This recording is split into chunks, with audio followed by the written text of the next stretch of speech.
As President Biden gets ready to visit New Orleans later today to comfort the victims of the terror attack on Bourbon Street, the FBI is uncovering footage from the suspect's Meta glasses saying Jabbar visited the city twice before the attack for surveillance. We have former FBI Special Agent Nicole Parker here to react to that.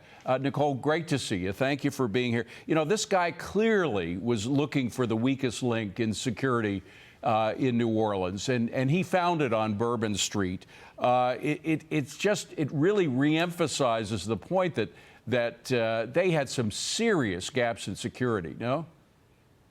Yeah, I mean, that was an absolute security failure, especially knowing that they had the Sugar Bowl coming and they had the Super Bowl coming. And I can tell you that when cities are hosting the Super Bowl, Miami hosted it a few years ago, and I know the FBI was involved in the planning for a couple years in advance. They get substantial funding. I'd like to know where all that funding went in order to, make the city more secure, because it was not secure on Bourbon Street. It was an epic failure. Well, they had money going back to 2017 to put up barriers, $40 million worth that was given back then. And as you mentioned, since then, there's probably been extra money coming from the feds. A lot of it was in storage. The mayor's office in New Orleans is pushing back a little. They put out a statement over the weekend saying the city of New Orleans will not be distracted by outside commentary and welcomes everyone to join the positive efforts of the United Command Partners. Well, apparently Senator Kennedy, who's a senator from the great state of Louisiana, didn't agree with that and has mentioned some of the weak links in that security process. He was on our air earlier today. Let me roll tape.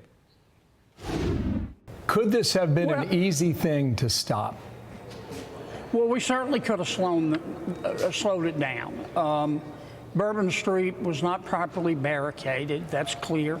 The guy went and rented a very heavy EV truck, which is super heavy and can accelerate quickly, and he just went right around whatever barricades they had after everybody had received so many warnings about trucks being used as weapons of terrorism.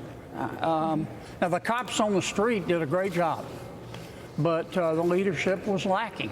So this really is a signal to communities all over the country, particularly the cities that have been targets in the past, to do your job, do the due diligence that wasn't done in New Orleans.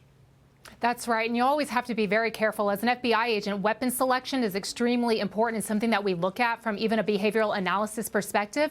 Vehicles are very prime weapons that are used right now. They cause significant amounts of destruction, death.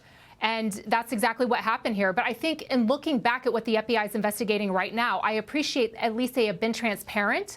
I appreciate that Senator Kennedy demanded transparency. And I'm appreciating that they're saying what's happening as they're conducting their investigation. I think the timeline of events is very, very important to understand as foreign travel. The travel that took place in June and July of 2023 when it went to Cairo, Egypt. Then he went over to Canada for a few days in July of 2023. The FBI is going to be looking into who was he going with, why was he there, what associates did he have, and was this attack, was it self-directed or was this ISIS-directed? Right. And as an investigator, that's a question I would like to know. They continue to say there were no co-conspirators, but again, as the investigation evolves, I think that we're going to find more information and details. Nicole, very quickly, of course, the FBI has also been in for criticism. They suggested right after the attack, one agent came in and said this is not a terrorist attack. Clearly, she was dead wrong.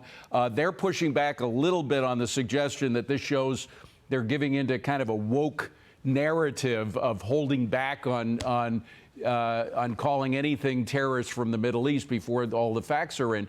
What's your feeling about this? Does Kash Patel, coming in as FBI director, have to deal with stripping out that woke narrative that has existed in the FBI over the past few years? Quickly. I think Kash Patel has his hands full, but I think it's a couple-fold. Number one, I think the FBI needs to get back to focusing and hiring and promoting the greatest, the brightest, nothing related to DEI. But I do also think if it's terrorism, you call it terrorism, but you need to have someone in front of the camera that knows what they're talking about, because it is not right to confuse the American people. There is already a lack of trust of the FBI, and now is not the time to get mixed messages from those that are not stating the facts. Nicole Parker, wish you were back with the FBI. They could use you. Thank you very much for being here, Nicole. Appreciate it.